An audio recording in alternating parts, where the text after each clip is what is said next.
ഹേ team, കഴിഞ്ഞ സെഷനിൽ നമ്മൾ പോസ്റ്റ്മാൻ ഉപയോഗിച്ചിട്ട് നമ്മൾ എങ്ങനെ ഒരു API ടെസ്റ്റ് ചെയ്യണം എന്നുള്ളത് നോക്കിയിട്ടുണ്ടായിരുന്നു അല്ലേ? പക്ഷെ ശരിക്കും നമുക്ക് പോസ്റ്റ്മാൻ വെച്ചിട്ടല്ലല്ലോ നമുക്ക് ഈ ഒരു APIനെ വിളിക്കേണ്ടത്, അല്ലെങ്കിൽ അതിനെ ഉപയോഗിക്കേണ്ടത് പോസ്റ്റ്മാൻ വെച്ചിട്ടല്ലല്ലോ അല്ലേ? പിന്നെ അതിൽ നേരത്തെ പറഞ്ഞതിലൊരു കാര്യം കൂടെ ഇൻക്ലൂഡ് ചെയ്യാനുള്ളത്, ഇങ്ങനെ നമ്മൾ കൊറി പരാമ പറഞ്ഞപ്പോൾ നമുക്ക് തോന്നിയ രീതിയിലുള്ള കൊറി പരാമ കൊടുക്കാൻ കഴിയില്ല.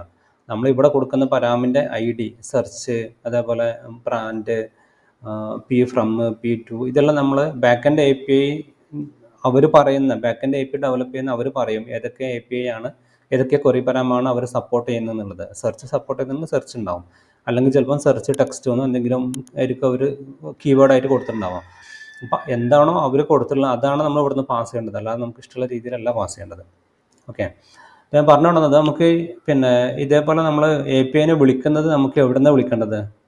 നമുക്ക് വിളിക്കേണ്ടത് നമ്മുടെ ഫ്രണ്ട് എൻഡ് ആപ്ലിക്കേഷൻ എന്നാണ് വിളിക്കേണ്ടത്. അങ്ങനെ നമുക്ക് ആപ്ലിക്കേഷനിൽ നിന്ന് വിളിക്കണമെന്നുണ്ടെങ്കിൽ നമുക്കൊന്ന് HTML നമുക്ക് എങ്ങനെ വിളിക്കാം എന്നുള്ളത്, ജാവാസ്ക്രിപ്റ്റ് ഉപയോഗിച്ചിട്ട് എങ്ങനെ വിളിക്കാം എന്നുള്ളത് നമുക്കൊന്ന് ട്രൈ ചെയ്ത് നോക്കാം. അത് ഡീറ്റെയിൽസൊക്കെ നമ്മളിപ്പം പോകുന്നില്ല, പിന്നീട് നിങ്ങളത് പഠിക്കുന്നുണ്ട്. റിയാക്റ്റും ആംഗുലാറെല്ലാം പഠിക്കുന്ന സമയത്ത് നിങ്ങൾ കവർ ചെയ്യും. ബാക്ക്-എൻഡ് ഉള്ളവരാണെന്നുണ്ടെങ്കിൽ ബാക്ക്-എൻഡ് പഠിക്കുമ്പോൾ അവരൊരു ബാക്ക്-എൻഡ് പാർട്ട് ഇംപ്ലിമെൻറ്റ് ചെയ്യും. ഓക്കെ, അപ്പോൾ ഇവിടെ ജാവാസ്ക്രിപ്റ്റിൽ HTML കൂടെ നമ്മൾ ഈ അലേർട്ട്, അതേപോലെ കൺസോള്, ഇതേപോലെ ഇതെല്ലാം ബിൽറ്റിനായിട്ട് വരുന്നതാണല്ലോ. അതേപോലെ ബിൽറ്റിനായിട്ട് വരുന്ന ഒരു ഫംഗ്ഷനാണ് ഫെച്ച് എന്ന് പറയുന്ന ഒരു ഫംഗ്ഷൻ. ഈ ഫെച്ച് എന്ന്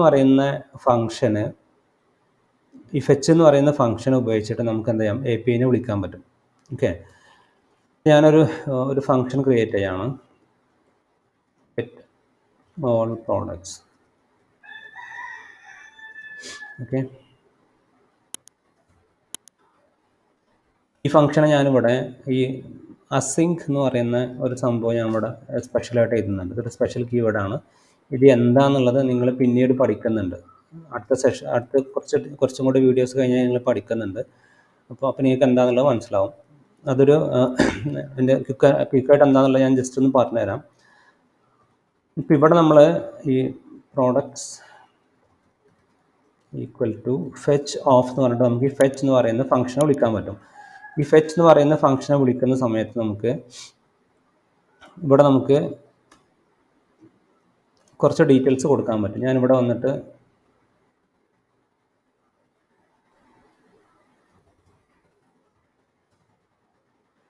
ഫെച്ച് എന്നുള്ളത് സെർച്ച് ചെയ്ത് നോക്കിക്കഴിഞ്ഞാൽ നിങ്ങൾക്കതിൽ കാണാൻ പറ്റും. അതിൽ നമുക്ക് APIനെ വിളിക്കാനുള്ള കോഡാണ് ഈ ഫെച്ച് എന്ന് പറയുന്നത്.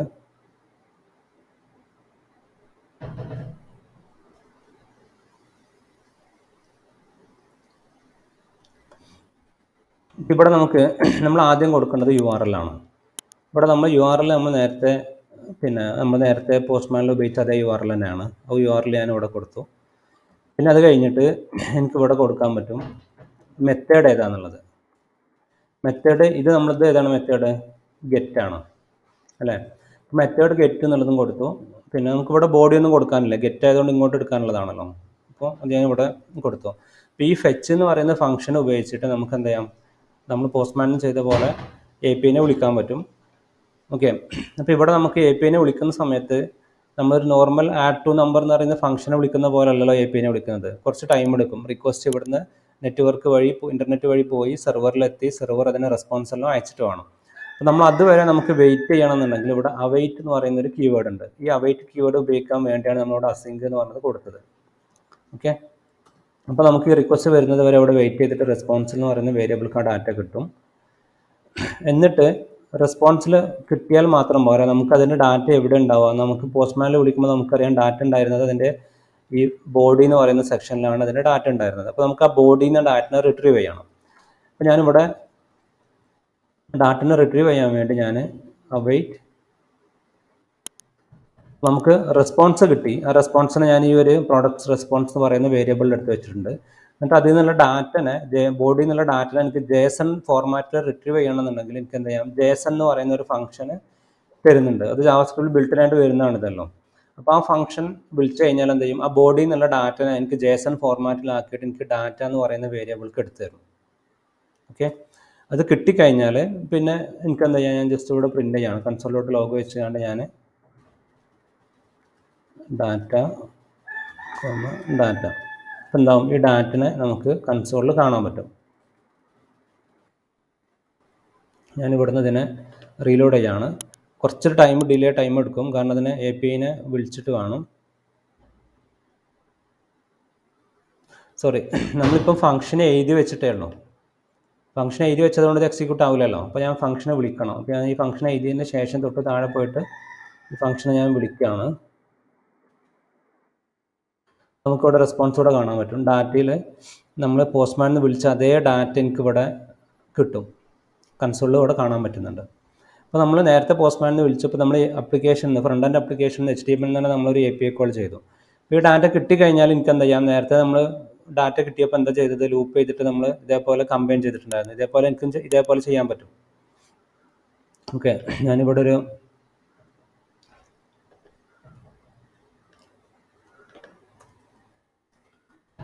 div id equal to products ഒരു ID വെച്ചിട്ട് ഞാനൊരു div ക്രിയേറ്റ് ചെയ്തു.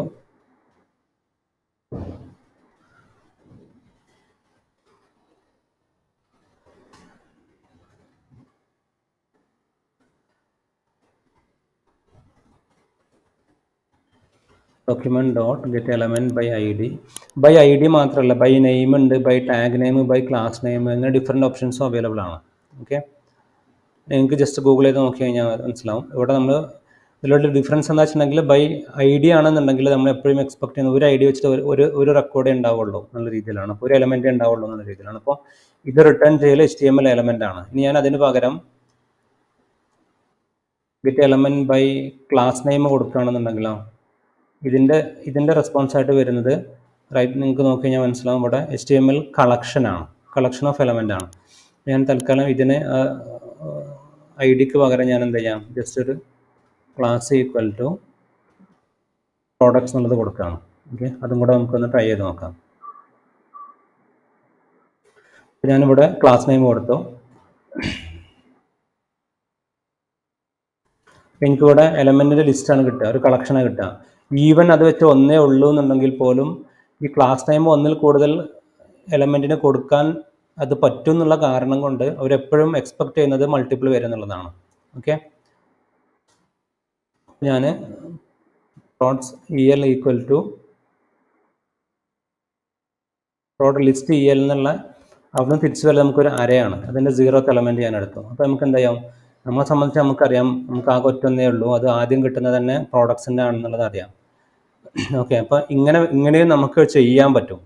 ഈ ഒരു പെർട്ടിക്കുലർ സിനാരിയോയിൽ ഗെറ്റ് എലമെൻറ്റ് ബൈ ID തന്നെയാണ് പെർഫെക്റ്റ് ആയിട്ടുള്ള അപ്രോച്ച്. ഞാൻ ജസ്റ്റ് ഈ ഒരു ഇത് കാണിക്കാൻ വേണ്ടി മാത്രം ചെയ്യുന്നതാണ്. ഓക്കെ, അപ്പോൾ ഇത് കിട്ടിക്കഴിഞ്ഞാൽ നമ്മൾ നേരത്തെ ചെയ്തിട്ടുണ്ടായിരുന്ന അതേ സംഭവം എനിക്ക് വീണ്ടും ഇവിടെ ഉപയോഗിക്കാൻ പറ്റും. ഞാനിവിടെ നേരത്തെ ഒരു അരേ കിട്ടിക്കഴിഞ്ഞാൽ നമുക്ക് എന്ത് ചെയ്യാം, ലൂപ്പ് ചെയ്യാൻ പറ്റും. ഡാറ്റ എന്നുള്ളത് നമ്മളെ സംബന്ധിച്ചൊരു അരയാണ്. അപ്പോൾ ഞാൻ പ്രോഡ് എന്ന് പറയുന്ന ഓരോ വേരിയബിൾക്ക് എടുത്തു.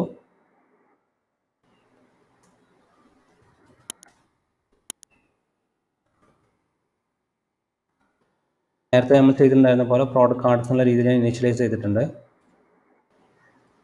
എന്നിട്ട് ഇവിടെ ഞാൻ പ്രോഡ് കാർഡ്സ് ഈക്വൽ ടു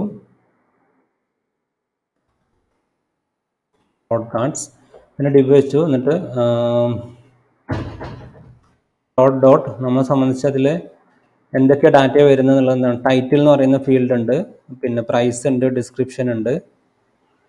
ഇതൊന്ന് എക്സ്പാൻഡ് ചെയ്ത് നോക്കി എനിക്ക് അറിയാൻ പറ്റും. അതേപോലെ ഇമേജ് ഉണ്ട്. അപ്പോൾ ഞാൻ തൽക്കാലം അതിൻ്റെ ടൈറ്റിലും ഇമേജ് മാത്രമേ യൂട്ടിലൈസ് ചെയ്യുന്നുള്ളൂ. എന്താണ് API എന്ന് വരുന്നത് എന്നുള്ളത് ഇവിടെ നിന്ന് നോക്കാൻ പറ്റും, അല്ലെങ്കിൽ പോസ്റ്റ്മാനിൽ പോയിട്ട് നോക്കാൻ പറ്റും. അപ്പോൾ ഫ്രണ്ട് എൻഡ് ഡെവലപ്മെൻറ്റ് ചെയ്യുന്ന ആളുകൾ അങ്ങനെയാണ് അതിൽ എന്തൊക്കെ ഫീൽഡുകൾ ഉണ്ട് എന്നുള്ളത് നോക്കാം. അതേപോലെ ബാക്ക് എൻഡ് ടീം തരുന്ന ഡോക്യുമെൻറ്റേഷൻ ഉണ്ടാകും, അത് നോക്കിയിട്ട് നമുക്കറിയാൻ പറ്റും. ഓക്കെ, ഇവിടെ ഇമേജ് വരുന്നതിൻ്റെ ഫീൽഡിൻ്റെ പേര് ഇമേജ് തന്നെയാണ്. ഓക്കെ, ഞാനിവിടെ ഇമേജ് എന്നുള്ളതും കൂടെ കൊടുത്തു.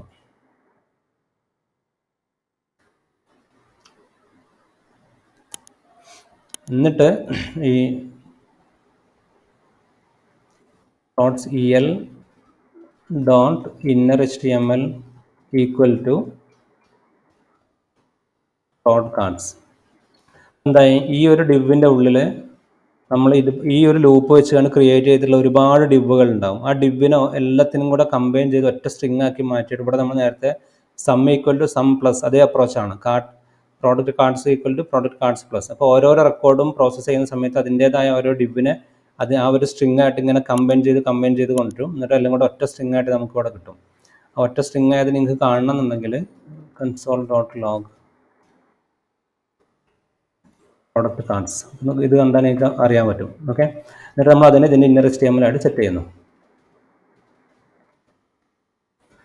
ഇപ്പോൾ ഇവിടെ നിങ്ങൾക്ക് കാണാൻ പറ്റും, ഇവിടെ പ്രോഡക്റ്റ് ഉണ്ട്. ഇതാണ് നമുക്ക് കിട്ടിയിട്ടുള്ള ആ ഒറ്റ കമ്പൈൻ ചെയ്ത സ്ട്രിങ്. ഡിവ് ആദ്യത്തെ റെക്കോർഡിൻ്റെ H1, അതിൻ്റെ ഇമേജ്, രണ്ടാമത്തെ ഡിവ് അതിൻ്റെ ടൈറ്റിൽ, അതിൻ്റെ ഇമേജ്, ഇങ്ങനെ കമ്പൈൻ ചെയ്ത് ഒറ്റ സ്ട്രിങ് ആക്കിയിട്ട് മാറ്റിയിട്ട് ഇതിൻ്റെ ഈ ഒരു HTML ഉള്ളിൽ കൊണ്ടുവന്ന് കണ്ട് അതിനുള്ളിൽ ഇന്നർ HTML ആയിട്ട് അങ്ങ് സെറ്റ് ചെയ്ത് കൊടുത്തു. അപ്പോൾ നിങ്ങൾക്ക് UI നോക്കി കഴിഞ്ഞാൽ മനസ്സിലാവും, ഇവിടെ ടൈറ്റിൽ ഇമേജ് ഇങ്ങനെ നിങ്ങൾക്ക് കാണാൻ പറ്റും. അപ്പോൾ എന്തായി, നമ്മൾ APIനെ വിളിച്ചിട്ട് അതിൻ്റെ ഡാറ്റ വെച്ചിട്ടാണ് നമ്മളിപ്പോൾ ഡിസ്പ്ലേ ചെയ്യുന്നത്. ഓക്കെ,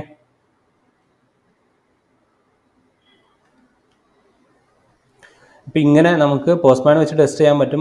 അത് കഴിഞ്ഞതിന് ശേഷം നമുക്ക് ഫ്രണ്ട് എൻഡ് ആപ്ലിക്കേഷൻ, ഏത് ആപ്ലിക്കേഷൻ ആണെങ്കിലും, ഫ്രണ്ട് എൻഡ് പിന്നെ വെബ് ആപ്ലിക്കേഷൻ ആണെങ്കിലും മൊബൈൽ ആപ്ലിക്കേഷൻ ആണെങ്കിലൊക്കെ ഇതേപോലെ നമുക്ക് APIനെ വിളിക്കാനുള്ള ഓപ്ഷൻ ഉണ്ട്.